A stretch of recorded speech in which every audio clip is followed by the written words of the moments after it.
Hello and welcome to the show on a very special day indeed. It's the podcast's third birthday. Yes, it feels like this thing's been going on for decades, but today's 3 years to the day since I released my first episode, and what a ride it's been.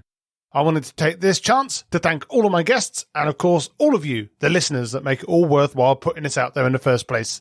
And if you're a new listener, don't forget to head over to onenightinproduct.com after you've listened to this episode and make sure you sign up to the newsletter, subscribe to the podcast on your favourite podcast app, and make sure you share it with all your friends so they can join in on the fun too.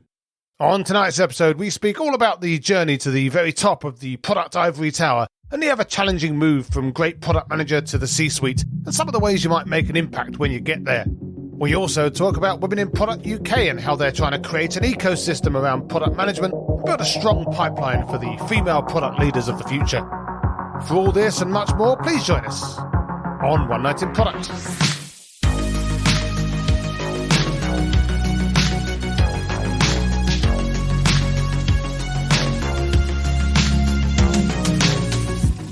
So my guest tonight is Namrata Sarmah. Nam's a product leader, leadership coach, startup advisor, non-executive director, community founder, and general force of nature, who's recently started a hostile takeover of my one night at the pub product drinks, therefore proving she's a truly unstoppable force that's already overpowering this here unmovable object.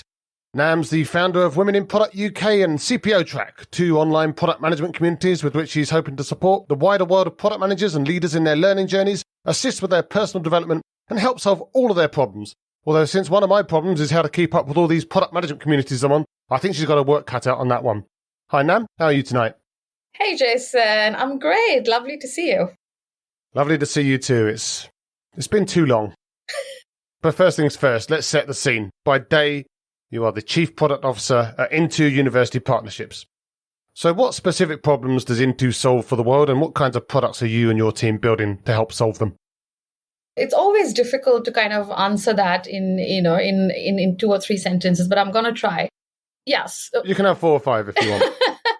So, I mean, in a summary, so for universities who are our biggest, partners and customers, what we are trying to solve for them is, giving them access to the international markets, which is a huge source of students, international students for the most reputed universities in the world.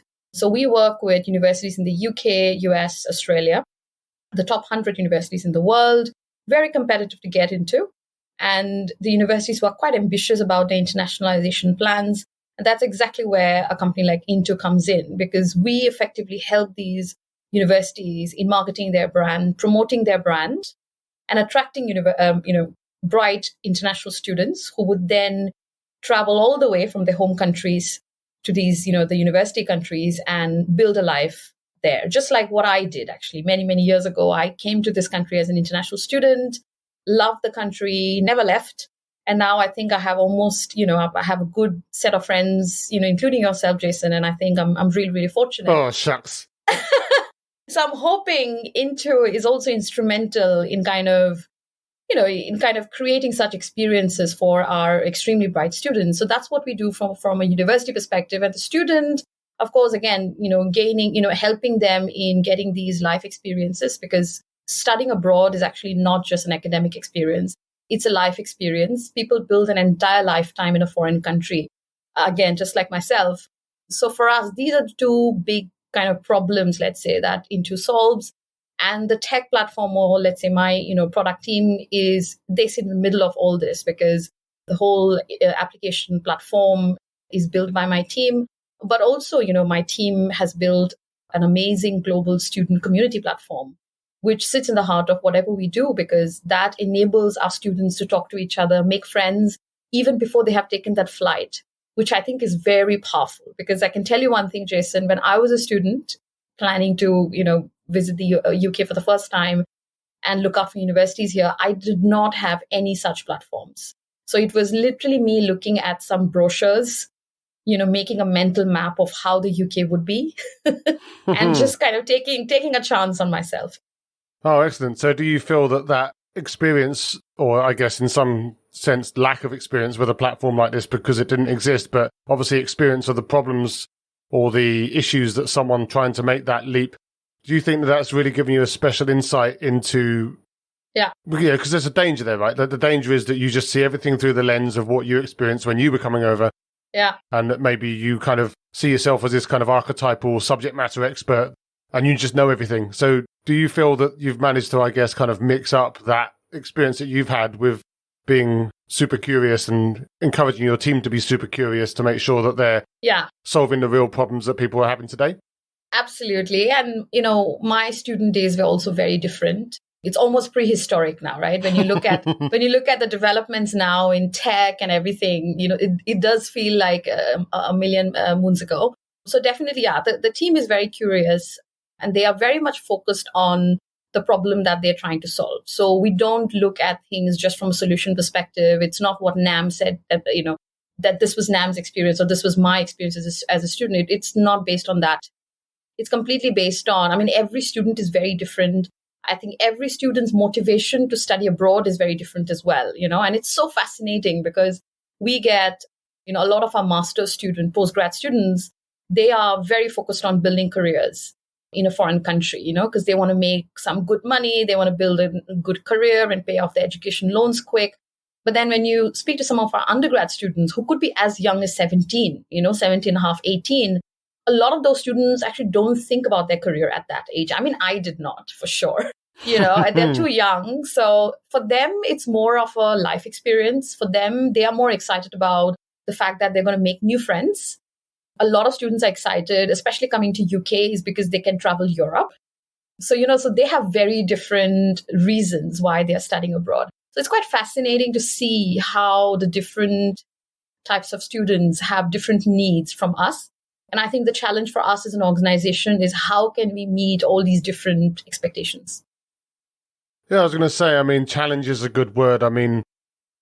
Everything that you just said sounds fantastic. Now, obviously, I'm in the UK and don't have to face some of these challenges, but at the same time, we also get into university and we also have many of the same experiences within university, I guess, and like that kind of dichotomy between career versus education or just getting experiences. Certainly when I went to university for the first time, I've dropped out twice. So the first time I went to university, it was very much all about like going to a cool city and experiencing that. And I know you went to Manchester. Yeah. Well, I went to Liverpool, fantastic city. Yeah. It was a really good formative experience. But at the same time, everything that you've just said sounds very different to kind of your average sort of SaaS company, the sort of company you might see in some of these books out there, the kind of classic advice talking about all the fairly straightforward sounding acquisition loops that they can get and all of the standard kind of SaaS problems that you might get. What was it that attracted you to take on a challenge as big as the challenge that you've taken on with all of the many moving parts that I presume that it has? It's a very interesting question, and I asked this question to myself 5 or 6 times before actually accepting this offer, which was like summer of, I think sometime in 2021. And, one of the main reason is transformation. So I always call myself a transformation-focused CPO. And that's because I've done about 3 different transformations so far in different sectors and very complicated sectors, actually. And I like that kind of a challenge. I think I like complex environments. And so transformation was one of the main reasons why I wanted to join, because I feel like traditional sectors, like education or healthcare, they really need to transform for the good. There are lots of opportunities where people like myself and you, I think we have a different way of thinking. We see things differently compared to many other people. And I think we are in a very unique position to make some real changes and make those changes fast, So I think that was one of the reasons why I was attracted to this. And the second reason is, when I join a job, I always think about the next step. So for me, it's always about, okay, if I join this company and do this role, what might be my next? That's always in my head, So I think for an opportunity like this, it's very broad remit. It's not like a typical CPO role. So for me, it was quite clear that, okay, if I do this role properly and get all these amazing experiences, it might actually prepare me for something much bigger for my next one, for my next role. So for me, I think that was the main driving force, why I decided to, join this company.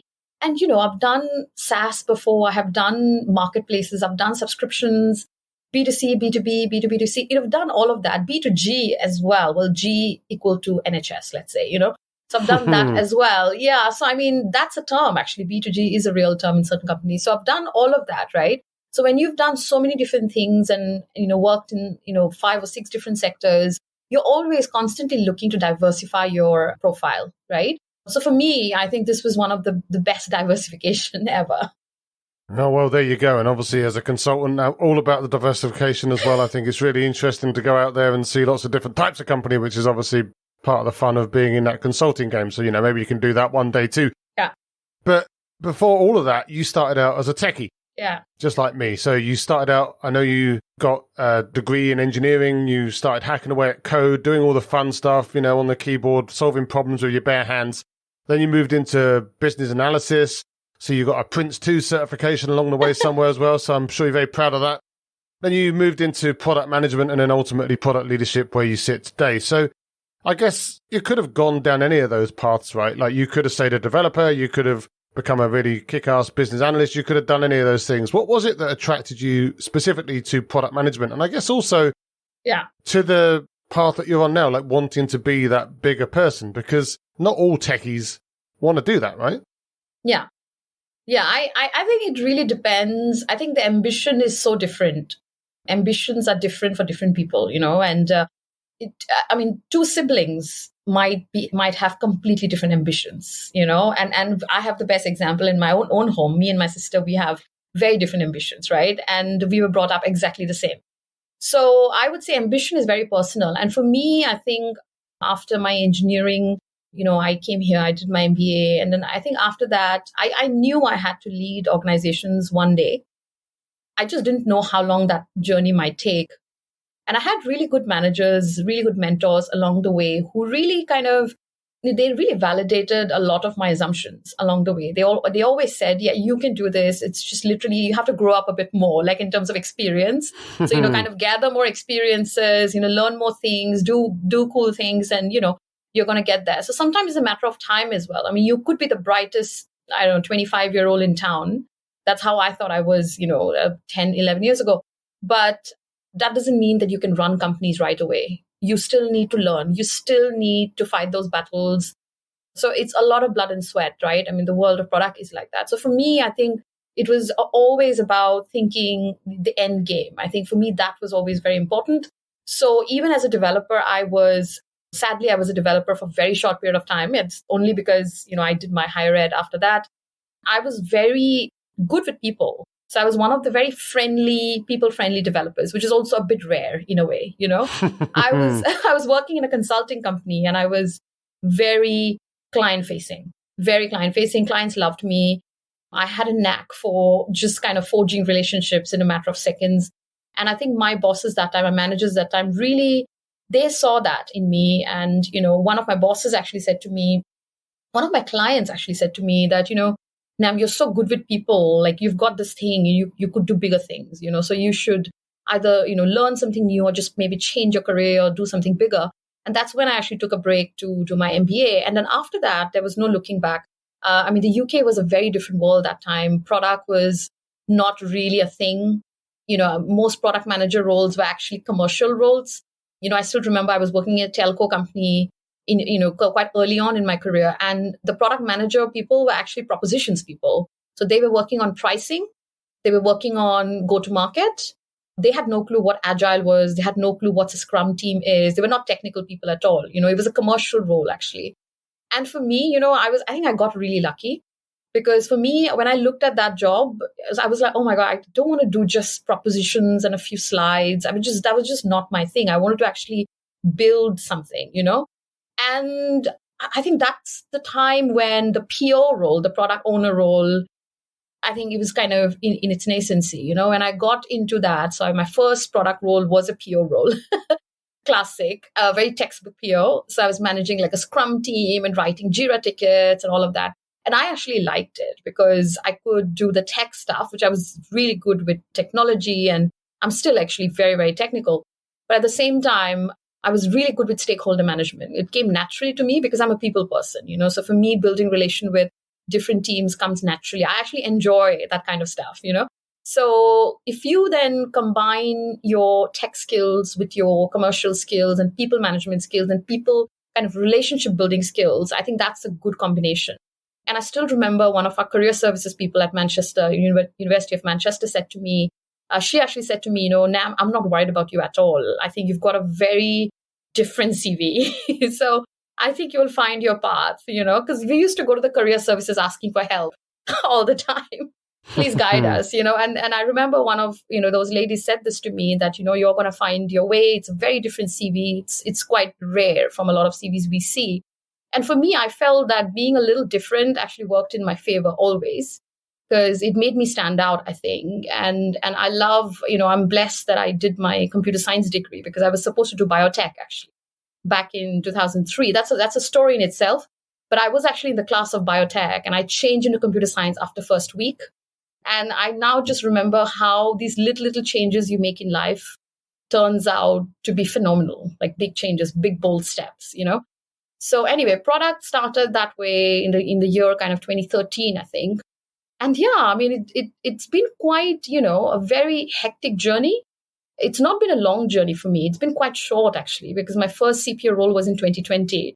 So I have only done 7 or 8 years of real product management work before, I say real product management because I know those are the years of, your tears and sweat and whatnot. And then the CPO role is, of course, a different level of tears and sweat, but we'll get into that later. Well, yeah, I was going to say, actually, I mean, obviously, you've always had some ambition from the sounds of it. And I know, obviously, that you do have the MBA. I know, we've talked about that before. You went and got an MBA. You've done some other leadership programs along the way from universities as well. So you've obviously been really invested in supporting your career. And, that's obviously something that I think is absolutely fantastic. I wish more people would, rather than just going in whichever direction seems convenient at the time.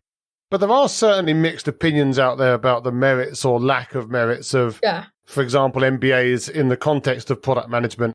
And I guess the question is whether you feel that doing all of these different business qualifications and courses, whether that accelerated you into the C-suite, whether you feel that helped you. Because like you say, it was a relatively short journey for you. Yeah. And I'm definitely not going to say that it's a not merited journey, but at the same time, some people might look at that and think, well, how do you do that so quickly? So do you think that all of this MBA in business learning was an accelerant, or was it also through other efforts that you put in or other opportunities that you grasped when you saw the chance? So for me, I think it's just, again, it's a personality type for me. And I've done the same at Into as well. I always look for new things to do, always. It's just I'm really hungry as a person when it comes to opportunities. And I would create new opportunities. Like I would create a new revenue stream out of nowhere. And stuff like that, the senior leaders love, as you know. Yep. Yeah, I don't actually do these type of things to impress anyone. I do these things because I like doing it. I'm just super entrepreneurial as a person.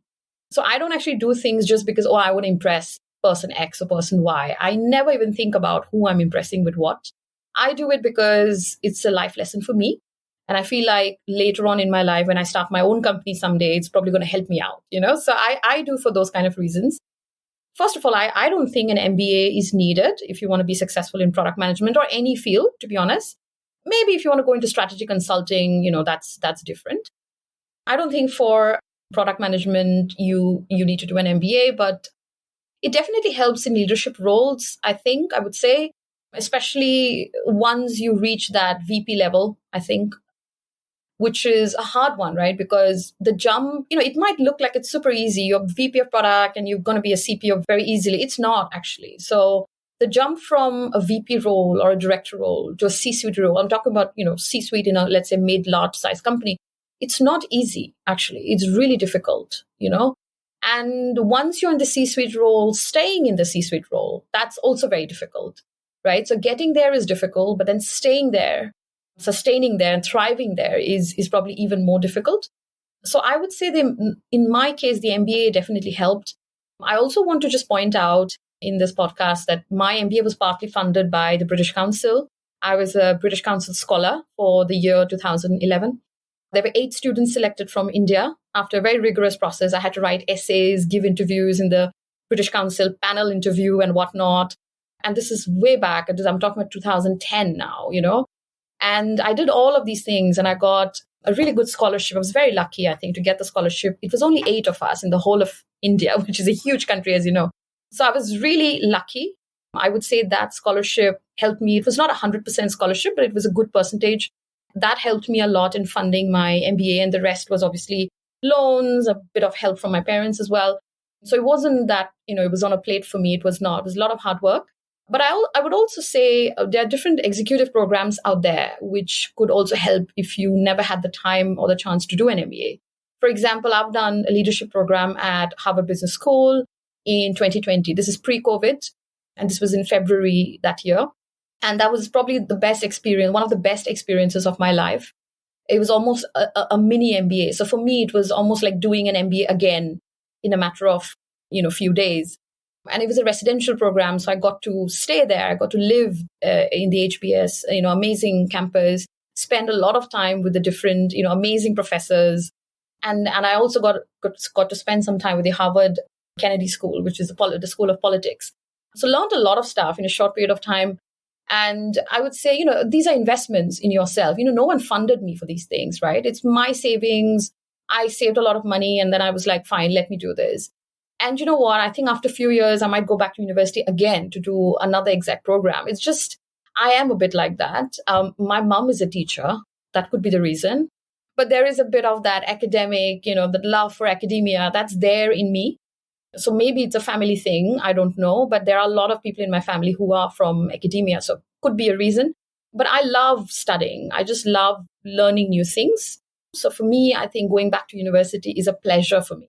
Like even now, when I'm super tired or frustrated with my life, the one thing I wish I could go back to university, believe it or not.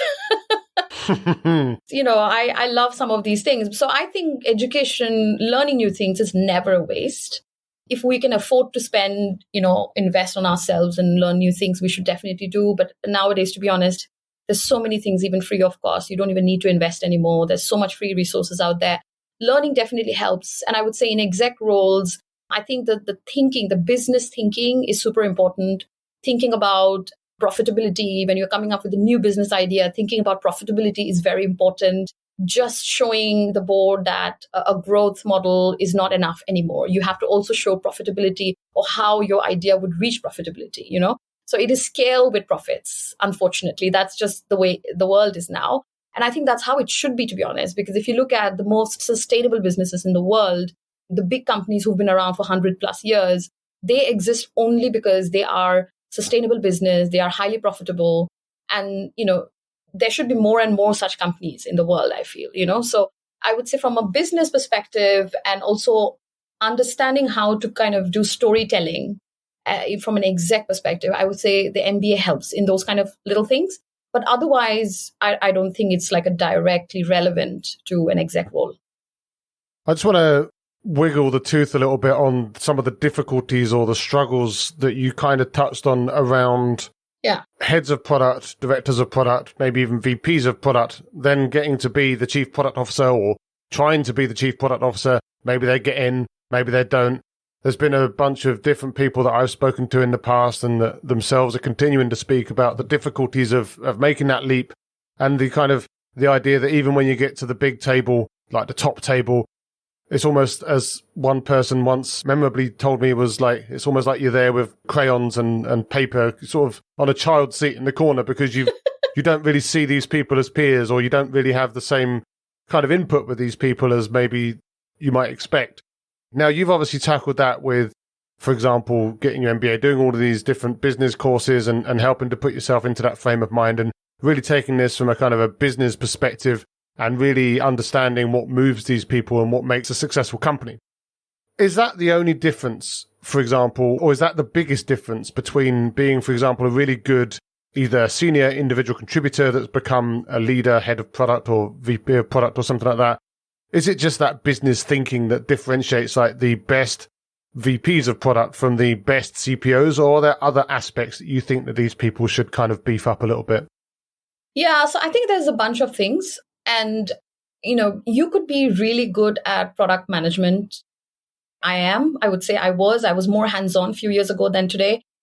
And I think a lot of times what happens is you would think, right, I'm so good at my job. I do exactly I do more than what I'm supposed to do, actually. But I'm still not getting those C-suite roles, and I'm still not being taken seriously for the C-suite team or whatever, right? I think, first of all, I think that jump from, let's say, a VP or a director to a CPO, first of all, it's a very big jump, actually, a really, really big jump. You really do need to prepare yourself for that jump.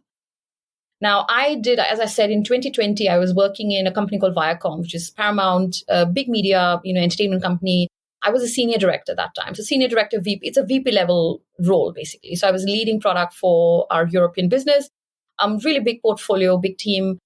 And I chose 2020 because that was a year, this is all before COVID, by the way. So I was just kind of thinking in my head that end of this year, I'm going to try for CPO roles. That was just my dream, So that's the reason I actually went to Harvard all the way, spent ridiculous amount of money and did the exact leadership program. Now, in my case, I would say I got the ROI within 8 months because exactly after 8 months, I got my first CPO role. Did that course help me? I'm not sure. I don't think so. I don't know, actually, to be honest. But maybe it gave me a bit of like a new perspective in a way I saw things. And that probably helped me during my interview, I'm guessing, So these things are never quantifiable directly. You only have to kind of find, reasoning how it might have helped. But what I would say is an exec, of course, first of all, just because I'm good at product, I would be a great exec. That is not true. Some amazing product experts in the world might not be a good CPO or might not be a good C-suite executive in general. That's number one.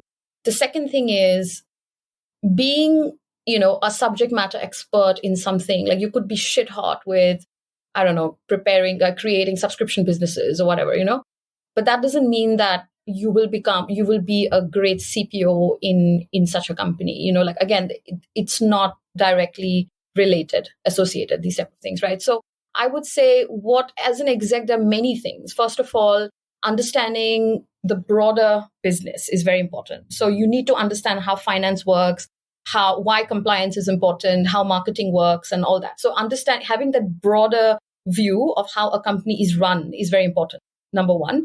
The second thing is, I think the executive presence is also important. I hate to say this, but it's actually quite important. Ooh. It's important, but that's just how it is. Again, types of company. I'm not saying it's true for any company, but if you are in, let's say, a kind of a company with, I don't know, 500 million plus revenue, that kind of size, I think the executive presence does matter. The other thing is storytelling, so most probably in organizations which are larger in size, the board would 99% chance the board will not be from product background. They would probably come from very different types of backgrounds, very, very diverse. And the boards are quite big in size as well. So the board could be people like 15 plus people or 12 plus people, which is quite a big board, right? So first of all, again, building relationship with each board member is quite important. And secondly, speaking their language, it's important to understand them because then you can speak their language and explain them things in their language. It's super important, right? Because you only meet the board once in 3 months, if you think of it. It's only every quarter, right? There's not enough time actually to express yourself, to the board and for them to understand you as well. So I would say, again, understanding, how do you want to tell your story? Like in a nutshell, how do you explain what your team does? Can you explain it in one sentence? And I think most product people, including myself, we find it very hard to explain it in one sentence. And I think that's the biggest problem, right? And it's a problem for me as well, So a lot of us find it quite hard to explain what we do or what our team does in one sentence. Forget about one word. It's very difficult in one sentence, right? So I would say come up with that punchy proposition in a way. Like, what is your proposition as a CPO? What does your team actually do? And what is your team's, what value they're adding to the company, the overall business? If you can summarize that nicely to the board and the shareholders, I think half of the job is really done. So again, that is the biggest difference, I think, for a CPO role versus, let's say, a director or VP, because I think as a VP or director, you probably have someone else who you report to who does that for you, So for me, unfortunately, there is nobody who could do that for you. It has to be just myself. And I also have to constantly protect my team. That's another thing. And that can be exhausting, right? Yep. Protecting your budgets, protecting your team, protecting, all of that can be equally exhausting as well. So yeah, I mean, these roles are difficult roles.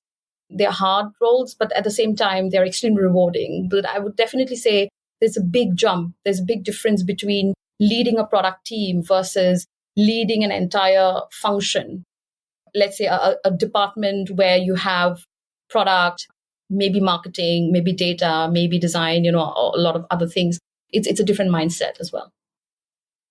No, absolutely. Well, hopefully we can continue to support people on that journey. And I know that there are a lot of programs out there now to try and help support people in those career paths as well. So looking forward to seeing even more great product people getting into that role rather than just sort of parachuting in strategy people from elsewhere that then have no idea about product. So I'm a big advocate of getting the kind of the bottoms up approach and getting more of those ICs to become the business leaders that we need them to be. But, the journey continues. But talking about that journey and talking about career support in general, you've also set up Women in Product UK. Now, that's been going for a few years now. I believe it's even slightly older than this podcast. So we've both been doing this for far too long. But I've spoken to a few people, primarily in the US, who are already part of Women in Product chapters. And I know that there's alternative Women in Product communities in the UK as well. So is your community related to the quote-unquote official Women in Product that you hear about in the US, or is it a different thing entirely?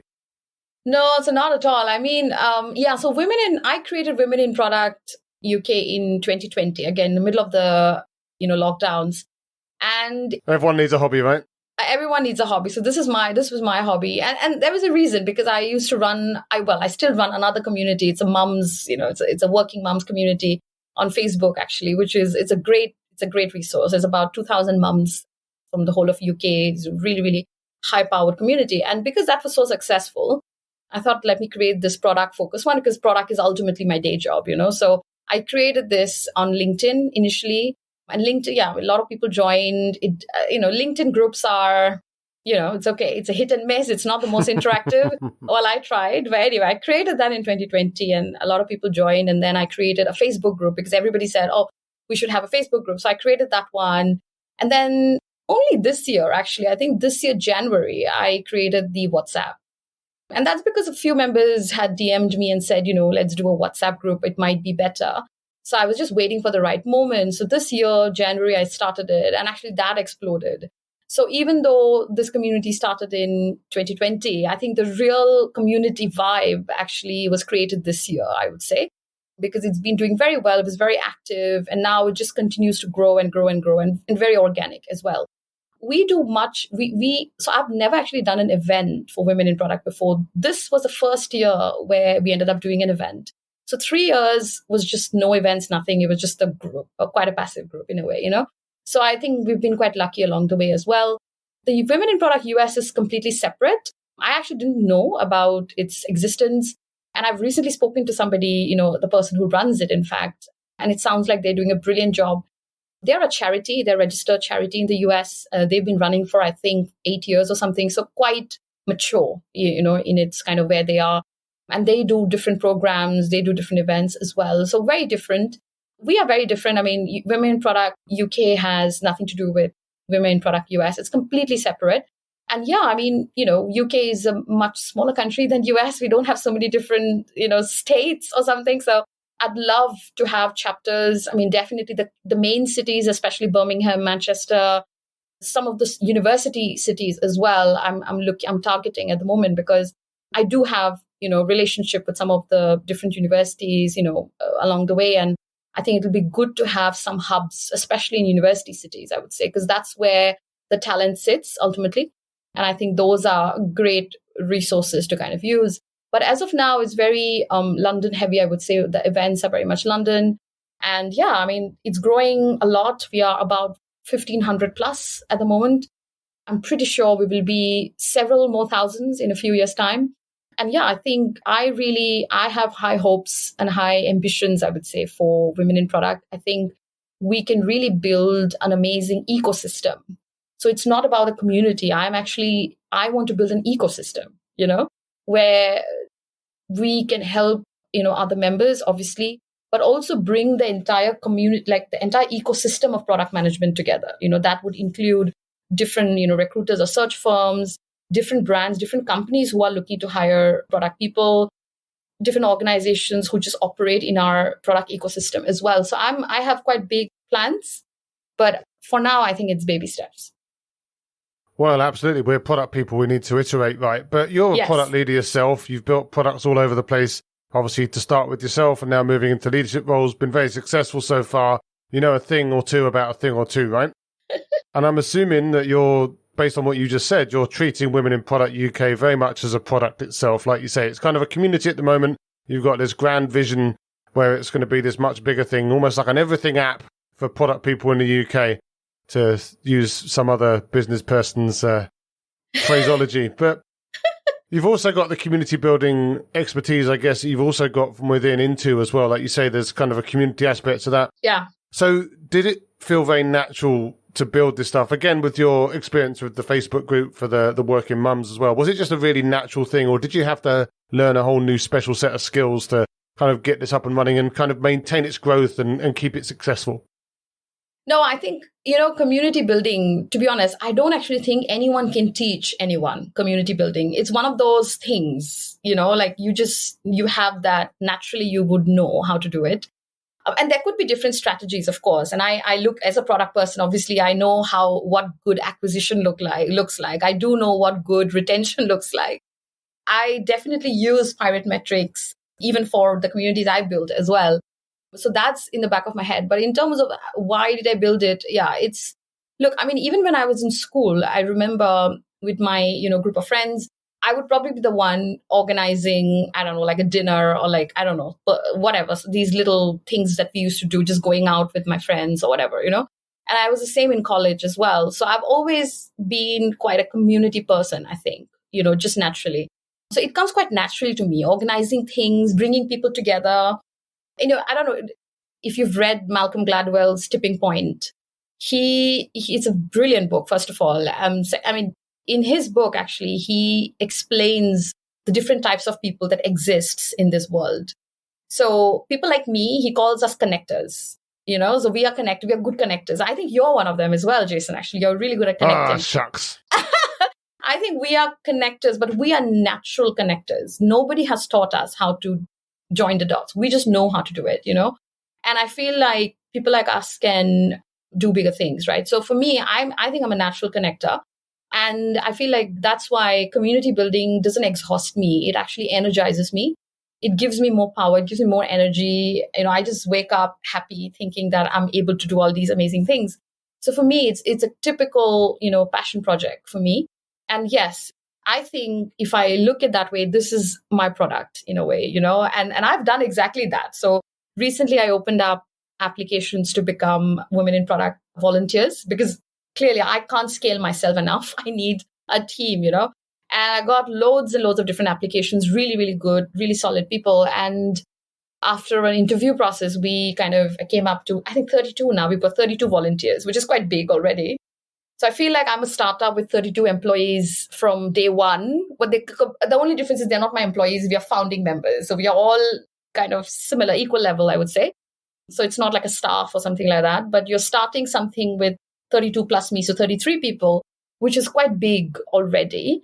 And when it's 33 of us, I think we can scale much more rapidly compared to if it was just me alone. I've actually divided everybody into squads as well. Well, there you go. So there you go, exactly. I've got an event squad, I've got a community squad, I've got a proposition squad, I've got a brand squad as well, actually. So we are a proper organization. And I think the beauty of a product community is that product managers are so multifaceted, so multi-talented in many ways in terms of skills, that you can actually build these type of squads in a product community, because their designers are in there as well, isn't it? So my brand squad has a few designers in there, which, I'm obviously is really fortunate. So I'm definitely treating it like a product. And that's why I've divided, people into squads and stuff like that. So yeah, let's see where it goes. But I think I would love to make it a very scalable product. Well, that's an interesting thing about the product side of things and like treating it as a product. Because, us product people, we love metrics, right? We love North Stars, we love goals, we love visions. Yeah. We love to measure success. So what does success look like for you with the Women in Product UK community? I mean, aside from, say, number of people signing up, are there any kind of concrete KPIs that you're shooting for, or any kind of measures of success that you'd sit there and go, yeah, we cracked it? Yeah, so I think we've had a few success stories already, actually. I've had recently someone who came from a very unrelated sector and wanted to move into product and got a lot of resources and help and mentoring within the community and landed her first product role recently. So that was an amazing career pivot story. And it only happened in a matter of few months. So pretty fast, so pivoting fast in a horrific job environment, working around like this year. Like this year has been quite bad, the job market, right? So pivoting into a new role in this climate, I think is quite amazing. So I think we've had such similar stories as well. So we had a few successes. And in terms of the North Star, I mean, for me, I think the key differentiator that I think Women in Product UK has is the range of people. Because, I've looked at a lot of other communities out there. You either have communities where you have PMs and senior PMs hanging out, or you've got communities where there's a bunch of head offs and VPs hanging out, or there's few like Chief. I'm founding member of Chief, for example, which is exclusively for C-suite only, So it's quite a division. There's a lot of division in these communities as well, which I don't think really, I mean, it's fine, but I wanted to build something which kind of breaks those barriers and divisions. Because I think, when I was a PM, and I'd love to hear your thoughts actually, Jason, on this, because when I was a PM, like a million years ago, I did not know any CPO. There's not many of that existed, to be honest, but I didn't even know a VP of product by their first name, for example. Like I wouldn't have had a coffee with them or even a call with them, I don't even think I had a LinkedIn connection who was a VP of product. It just, my reach was different. I did not know people who were that senior, and I feel that was a limiting factor, because if I had known those people, maybe they would have been amazing mentors for me.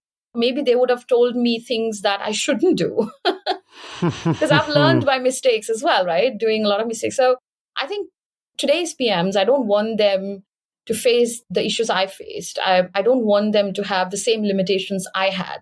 So at the moment, through Women in Product UK, any PM or APM or even an analyst, whatever role you're doing, you can have a direct access to CPOs like myself and a bunch of our common friends, Jason. And the CPOs are, super interactive. They would answer the question. They would give, examples of their own life and how they have dealt with. And I think that is gold. That's pure gold. There is not that many places or not that many communities where you get that kind of accessibility free of cost, right? Because it's a free community. So I would say that is where the differentiator, that's a differentiation, I would say, for Women in Product. And it's just the sharing, the support, like a bunch of PMs currently, and this happened only today, are actually creating a support group where they're going to do mock interviews for each other. First of all, I didn't do any of that. Like I didn't organize them, just so you know. They organized themselves and they're now doing mock interviews. So, it's amazing to see this type of trust and sisterhood. And it's so organic. It's not forced by anyone. So for me, I think there is something magical here, which is not there in a lot of other communities. So for me, at the moment, I can't tell you in one word what my North Star is. But if I say my North Star is to achieve that amount of trust and camaraderie and friendship, maybe we have even achieved that, to be honest, So I don't know at the moment what the ultimate North Star is. But in terms of engagement, in terms of help, I think we are there already. Well, watch this space for the North Star metrics, but a certain type of man, who complains about International Women's Day every year, an idiot, let's face it, might object to the concept of a women's group in the first place. They might sit there and say, well, why do we need a women in product group? Why can't we just have a people in product group? And start muttering away and dropping bits of potato chip over themselves. So let's pretend for a second that I'm that kind of man. What are some of the unique challenges or general reasons that a women in product group is so important to the community rather than just some kind of people in product group that basically anyone can join? I think the answer is very simple. I'm not going to swear, Jason. I actually don't swear at all. You can swear. I don't swear. It's a problem. You swore earlier. Well, so, my answer would be, just pick 5 companies, global, whatever company, whatever size, just pick 5 companies, look at the C-suite of these companies, look at the senior levels or any level really. Is it 50-50 is my question. Is it 50? Do you think it's 50-50? most probably the answer is it's not 50-50, especially in the senior levels. I think that exactly is the reason why I have this community, because I feel that there is absolutely no point in screaming and shouting when you're at the C-level and saying we don't have enough women in the C-suite. Pipeline management is everything. It's all about the pipeline. And I think Women in Product exists because we are creating that pipeline for future leaders, right? And I'm speaking to a bunch of universities now as well, as I said, business schools and universities. And I'm speaking to them, the career services, and saying, hey, I can come, I'll speak to your students, whoever's interested in product, and, encourage them, motivate them. Why do you think I'm doing that? I don't need any money from them. It's not a commercial deal.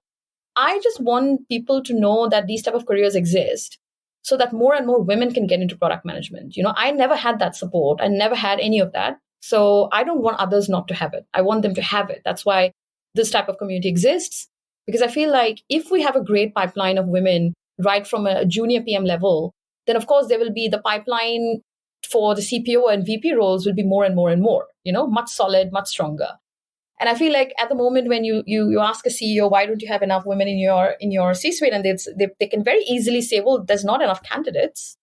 Now, once you have a solid pipeline, nobody can say there's not enough candidates, because there will be enough candidates. So I think in a way, I'm creating a pipeline here. I'm creating the candidates, the right candidates for those, big roles. And that's why I think Women in Product is important. Having said that, I've always made it very clear that allies and sponsors are very much welcome for Women in Product. So what that means is allyship. Again, I really believe in that. It means that if you are a male CPO or VP of product, just like yourself, Jason, and you've done this, actually, you're amazing, because I know you're one of the... Oh, shucks.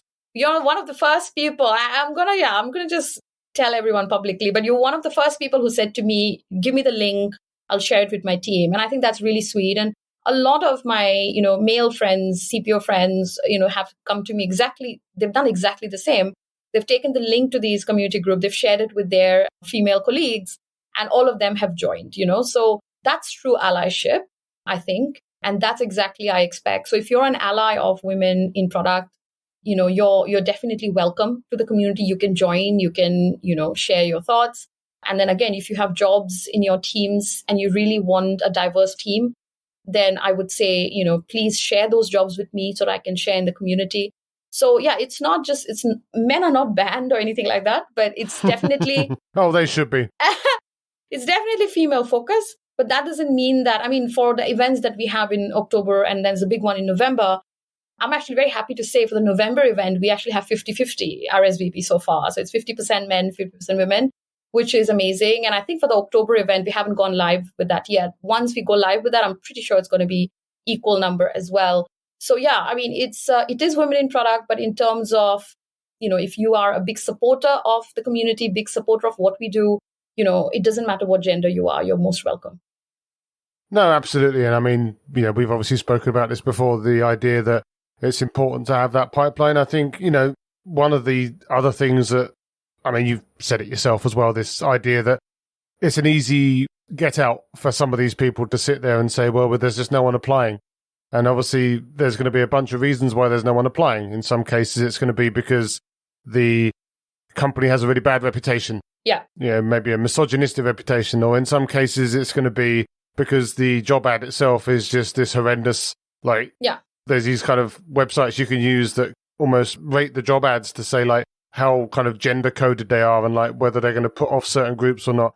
But there's always this kind of, there's nothing we can do. We can't hire people that don't exist.